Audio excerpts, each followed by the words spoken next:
Hi, this is Bram from Admire. If your repository is open to visitors from the European Union, you are required to comply with GDPR. And luckily, the DSpace 7 data privacy features make this very easy, and I'm about to show you how. As you visit DSpace 7 for the first time, you're asked to accept the use of cookies. DSpace 7 aims to be best-of-breed software when it comes to privacy. There are three types of functional cookies: for authentication, for user preferences, and for acknowledgement. That's it, and those are enabled by default.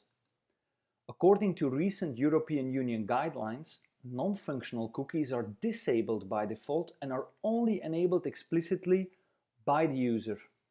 Again, out of the box, DSpace 7 only offers one such cookie for Google Analytics. The default settings are really in the best interest of maximizing data privacy for the users. Let's accept and proceed with registration. As a first step, I'm entering my email address, dspace@mailinator.com, and then I get an email with a special URL and further instructions.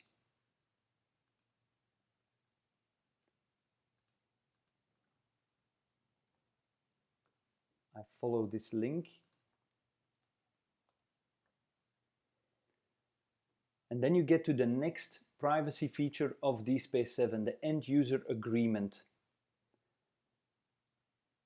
This agreement can be configured with a text that conforms to the requirements of your data protection office before the user starts giving you their personal details, except their email address.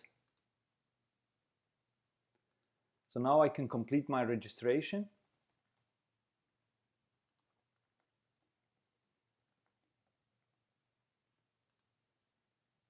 And I will be automatically logged in as myself.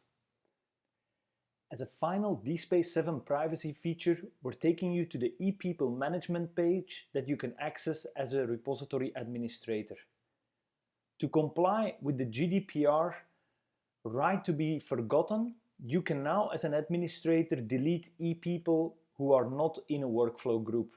So for example, the account that we've just created can either be deleted here with the delete shortcut, or if we go to the edit page, we can delete this person right away. This is how DSpace 7 makes it easy to comply with GDPR and other data privacy concerns.